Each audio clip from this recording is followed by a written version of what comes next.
തല വെള്ളത്തിലോട്ട് മുങ്ങുന്നു പൊങ്ങുന്നു, മുങ്ങുന്നു പൊങ്ങുന്നു. പുള്ളിക്ക് ശ്വാസം കിട്ടാത്തതിൻ്റെ ആണെന്നോ ഒന്നും നമുക്കറിയില്ല, എന്നാ സംഭവം എന്നുള്ളത് അറിയില്ല. പെട്ടെന്ന് ഷർട്ടെല്ലാം ഊറി കരയിൽ വെച്ചിട്ട് പെട്ടെന്ന് കയറെ പിടിക്കുന്ന സമയത്താണ് ഈ ഗോപകുമാർ ഓടി വരുന്നത്. രായ നീ മാറാ രായ എന്ന് പറഞ്ഞിട്ട് പെട്ടെന്ന്. അപ്പം ഗോപകുമാർ പെട്ടെന്ന് ചാടി ഇറങ്ങുമായിരുന്നു. അവർ ഓക്സിജനൊക്കെ വെച്ചിട്ടാണ് അവർ ഇറങ്ങിയത്. ഇറങ്ങി രണ്ടുപേരും പുറത്തെടുത്തപ്പം രണ്ടുപേരുടെ ജീവനും പോയി എന്ന് പറയുന്നത്. അപ്പോൾ എൻ്റെ ജീവൻ പോയി എന്നുള്ളതായിരുന്നു എൻ്റെ ഒരു അവസ്ഥ. എൻ്റെ ജീവൻ പോയി എന്നുള്ളതായിരുന്നു. എന്നാന്ന് വെച്ച് കഴിഞ്ഞാൽ ഞാനാണല്ലോ ഷർട്ടെല്ലാം ഊരി വെച്ചിട്ട് കയറെ പിടിച്ചത്. ആ സമയത്താണ് ഈ ഗോപകുമാർ ഓടി വരികയും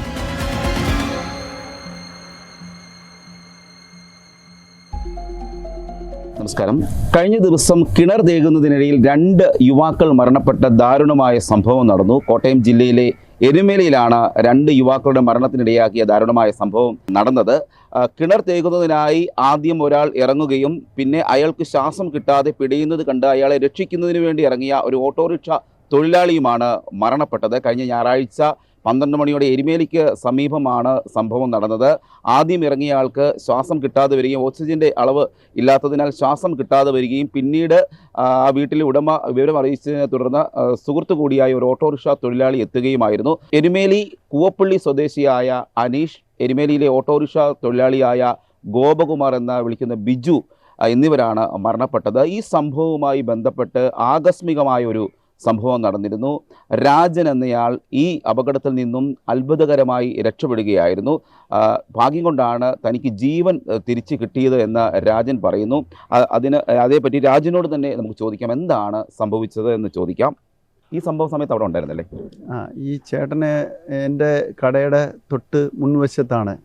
കടയുടെ തൊട്ട് മുൻവശത്ത് ബിൽഡിംഗ് ഉണ്ട്, അതിൻ്റെ പുറകിൽ വീടുണ്ട്. ആ വീട്ടിലെ കിണറാണ് സംഭവം. അപ്പം പെട്ടെന്ന് ചേട്ടന് ഈ സംഭവം അറിഞ്ഞിട്ട് നേരെ ഇറങ്ങി വരുന്നത് നമ്മുടെ കടയുടെ മുമ്പിലാണ് വരുന്നത്. ഞായറാഴ്ച ഉച്ചയ്ക്ക് ഒരു 12:50 സംഭവം. അപ്പോൾ ഉച്ച ടൈമിൽ ഈ ടൗണിലൊന്നും ആരും ഇല്ലായിരുന്നു. ആ സമയത്ത് പെട്ടെന്ന് അറിഞ്ഞ സമയത്ത് ഞാൻ അവിടെ ഓടിച്ചെന്നു. അപ്പോൾ വേറെയും ഒരാളുണ്ടായിരുന്നു.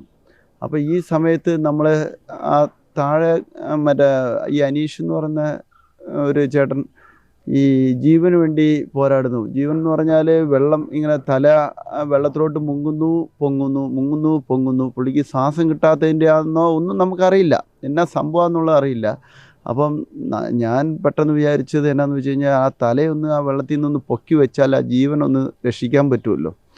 അപ്പോൾ അതനുസരിച്ച് ഞാൻ പെട്ടെന്ന് ഷർട്ടെല്ലാം ഊറി കരയിൽ വെച്ചിട്ട് പെട്ടെന്ന് കയറെ പിടിക്കുന്ന സമയത്താണ് ഈ ഗോപകുമാർ ഓടി വരുന്നത്. രായ നീ മാറാ രായ എന്ന് പറഞ്ഞിട്ട് പെട്ടെന്ന്. അപ്പം ഗോപകുമാർ പെട്ടെന്ന് ചാടി ഇറങ്ങുമായിരുന്നു. അപ്പം ഞങ്ങൾ 2, 3, 4 പേരുണ്ടായിരുന്നു. പെട്ടെന്ന് കയറൊക്കെ ഇട്ട് കൊടുത്തു. ഗോപകുമാർ ഇറങ്ങിയ സമയത്താണ് ഈ ഗോപകുമാറിന് ശ്വാസം കിട്ടാതെ വരുന്നത്. അപ്പം ഞങ്ങൾ കയറിട്ട് കൊടുത്തു, ഏണി ഇറക്കി കൊടുത്തു. അപ്പം ഈ ശ്വാസം കിട്ടാതെ വന്ന സമയത്ത് ഈ ഗോപകുമാറിന് കൈ ഒന്നും പൊക്കാൻ പറ്റുന്നില്ല. മുകളിലോട്ട് നോക്കുന്നുണ്ട്, സൈഡിലോട്ട് നോക്കുന്നുണ്ട്, താഴോട്ടെല്ലാം നോക്കുന്നുണ്ട്. പക്ഷേ കൈ അങ്ങോട്ട് പൊക്കാൻ പറ്റുന്നില്ല, ഈ കയറയിലും പിടിക്കാൻ പറ്റുന്നില്ല. അപ്പോഴാണ് ഇതിൻ്റെ അകത്ത് ഓക്സിജൻ കുറവാന്നുള്ളത് അറിയുന്നത്. അപ്പോൾ ഒരു 10 മിനിറ്റ് കൊണ്ട് പോലീസുകാർ വരികയും ചെയ്തു കേട്ടോ. പോലീസുകാർ വന്നു കഴിഞ്ഞിട്ട് നമ്മൾ ഈ വലിയൊരു കൊമ്പ്, ഒരു മരത്തിൻ്റെ ഒരു കൊമ്പൊക്കെ ഇലയോട് കൂടി ഒടിച്ചിട്ടേച്ച് ശരിക്കും കയറ് കെട്ടി താഴെ നല്ല ശ്വാസമൊക്കെ നമ്മൾ ഓക്സിജനൊക്കെ കൊടുത്തു നോക്കി. അങ്ങനെ ഒരു അരമണിക്കൂറോളം ഞങ്ങളെല്ലാവരും മാക്സിമം ഫൈറ്റ് ചെയ്യും. അപ്പോഴെല്ലാം ജീവനുണ്ട്. പക്ഷേ അത് കഴിഞ്ഞിട്ട് ഫയർഫോഴ്സ് വന്നു. ഫയർഫോഴ്സ് ഒരു അരമണിക്കൂർ കഴിഞ്ഞപ്പം തന്നെ ഫയർഫോഴ്സ് വന്ന് അവർ താഴോട്ട് ഇറങ്ങിയപ്പം തന്നെ ഒരു 10-20 മിനിറ്റായി. ഇറങ്ങിയിട്ട് തിരിച്ച് കയറിയ സമയത്ത് ജീവനില്ല എന്നുള്ള രീതിയിലാണ് അവർ പുറത്ത് പറഞ്ഞത്. പിന്നെ അവരിറങ്ങിയ സമയത്തും ഓക്സിജൻ്റെ ഒരു കുറവുണ്ടെന്നുള്ളത് വെളിയിലുള്ള ആൾക്കാരോട് പറയുന്നത് കേട്ട് അത് കഴിഞ്ഞിട്ട് അവർ ഓക്സിജനൊക്കെ വച്ചിട്ടാണ് അവർ ഇറങ്ങി രണ്ടുപേരും പുറത്തെടുത്തപ്പം രണ്ടുപേരുടെ ജീവനും പോയി എന്ന് പറഞ്ഞിട്ട്. അപ്പം യഥാർത്ഥത്തിൽ ഈ ജീവൻ രണ്ടാമത്തെ ആളുടെയും കൂടെ ജീവൻ പോയി എന്ന് പറയുമ്പോൾ എൻ്റെ ജീവൻ പോയി എന്നുള്ളതായിരുന്നു എൻ്റെ ഒരു അവസ്ഥ. എൻ്റെ ജീവൻ പോയി എന്നുള്ളതായിരുന്നു. എന്നാന്ന് വെച്ച് കഴിഞ്ഞാൽ ഞാനാണല്ലോ ഈ ഷർട്ടെല്ലാം ഊരി വെച്ചിട്ട് കയറെ പിടിച്ചത്. ആ സമയത്താണ് ഈ ഗോപകുമാർ ഓടി വരികയും മാറാ രായ എന്ന് പറഞ്ഞിട്ട് പെട്ടെന്ന് ഇറങ്ങുകയും ചെയ്തു. പക്ഷേ എൻ്റെ ജീവൻ രക്ഷിച്ചത് ഗോപകുമാറായിപ്പോയി. എൻ്റെ മുന്നിൽ നിന്ന് ഈ ഗോപകുമാർ ഇവിടെ വാങ്ങിയതിന് എനിക്ക് താങ്ങാൻ പറ്റുന്നില്ല. യഥാർത്ഥത്തിൽ ഞാനാണല്ലോ ഈ ഭൂമിയിൽ നിന്ന് പോകേണ്ട ആൾ, അതിനെ തടുത്തേച്ചായിരുന്നു ഗോപകുമാർ ഇപ്പം പോയിരിക്കുന്നത്. അപ്പം അത് കാരണം കൊണ്ട് ആ വീടാണെങ്കിൽ വളരെ ദുഃഖം നിറഞ്ഞ ഒരു വീടാണ്. സാമ്പത്തികമായിട്ട് വളരെയധികം പിന്നോക്കം നിൽക്കുന്ന വീടാണ്. ആ ചേച്ചിയാണെങ്കിൽ വയ്യാത്തതെന്ന് അറിഞ്ഞു.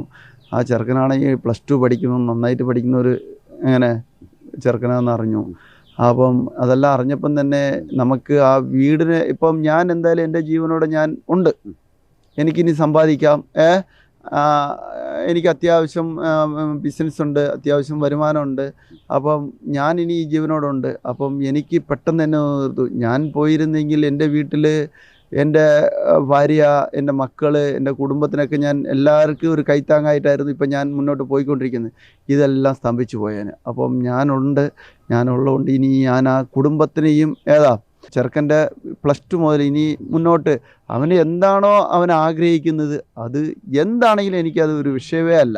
എന്തായാലും അവൻ എന്താണ് ആഗ്രഹിക്കുന്നത് അതിന് ഒരു കമ്മിറ്റിയും കാര്യങ്ങളൊക്കെ അവർ SNDPയുടെ നേതൃത്വത്തിൽ എല്ലാ രാഷ്ട്രീയക്കാരുമായിട്ട് രൂപീകരിച്ചിട്ടുണ്ട്. അത് അവർ എന്താണോ തീരുമാനം പറയുന്നത് അതനുസരിച്ച്, അത് എന്തെന്നുള്ളതൊന്നും അല്ല, ആ ചെറുക്കൻ ഏത് രീതിയിൽ ഒരു നിലയിലെത്തുന്നോ അതുവരെയും, അത് എത്ര അതിൻ്റെ ഒരു ബുദ്ധിമുട്ടോ വേറെ ഒരാളറിയാതെ അതിൻ്റെ എത്ര ലക്ഷമെന്നോ അത് അങ്ങനെ ഒരു വിഷയമേ അല്ല. അതിനെ നമ്മൾ പൂർണ്ണമാക്കി നമ്മൾ എങ്ങനെ വിടുക എന്നുള്ളതാണ്. വീട്ടുകാരെ അറിയിച്ചിട്ടുണ്ട്, നമ്മൾ അന്നത്തെ ഒരു കമ്മിറ്റിയിൽ നമ്മൾ അറിയിച്ചിട്ടുണ്ട്. അപ്പം എനിക്ക് എന്തായാലും തിരിച്ചു കിട്ടിയ ഒരു ആയുസ്, ആരോഗ്യമുണ്ട്, ഒരു ബിസിനസ് ഉണ്ട്, വരുമാനമുണ്ട്.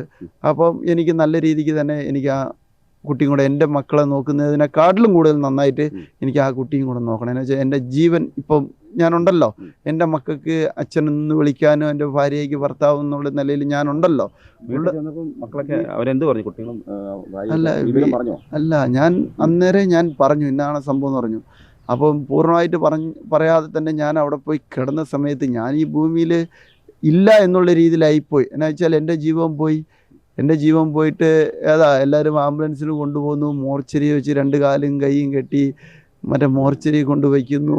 എങ്ങനെ ഈ രീതിയിലായിരുന്നു അന്നത്തെ ഒരു 2 ദിവസത്തെ ഒരു ഓർമ്മ.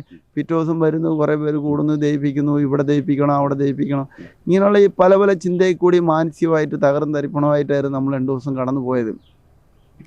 അപ്പം പിന്നെ 2 ദിവസം കഴിയുമ്പം പിന്നെ എനിക്ക് ഞാനൊരു വൈദ്യരെയൊക്കെ പോയി കണ്ടു. ഞാൻ പറഞ്ഞു എൻ്റെ നെഞ്ചിൻ്റെ ഈ ഭാഗമെല്ലാം എനിക്കൊന്ന് വിറയ്ക്കുന്നു, എനിക്കൊന്ന് സഹിക്കാൻ പറ്റുന്നില്ല, കത്തുന്ന പോലെയുണ്ട്. പുള്ളി ചെറുതേൻ്റെ അകത്ത് എന്തൊക്കെയോ ഒന്ന് റെഡിയാക്കി തന്നു കഴിഞ്ഞിട്ട് അതൊക്കെ കഴിച്ചു കഴിയുമ്പോഴാണ് എനിക്ക് വീണ്ടും ഒരു മാനസികമായിട്ട് ഒരു നേരെ. അന്നേ അപകടം നടന്ന സമയത്ത് അഗ്നിശമന സേന ഒരു 15 കിലോമീറ്റർ അപ്പുറയാണ് വന്നത്. ഇവിടെ എരുമേലിയിൽ അഗ്നിശമന സേന ഉണ്ടായിരുന്നെങ്കിൽ ഒരുപക്ഷെ 2 പേരുടെ ജീവൻ രക്ഷിക്കാൻ കഴിയും. ഉറപ്പായിട്ട് രക്ഷിക്കാം. എന്നാന്ന് വെച്ച് കഴിഞ്ഞാൽ ആദ്യത്തെ ഈ അനീഷ് എന്ന് പറഞ്ഞ വ്യക്തിക്ക് ജീവൻ ഒരു 20 മിനിറ്റോളം ജീവൻ ഉണ്ടായിരുന്നു. ഈ ഗോപകുമാർ എന്നുള്ള 40 മിനിറ്റോളം ജീവനുണ്ട്. 1 മണി മുതൽ 1:35 വരെ നമ്മൾ കാണുന്നു. ഫയർഫോഴ്സ് ആ സമയത്താണ് വരുന്നത്. ആ സമയം വരെ ജീവനുണ്ട്. യഥാർത്ഥത്തിൽ എല്ലാവരും കണ്ടത് തന്നെയാണ്.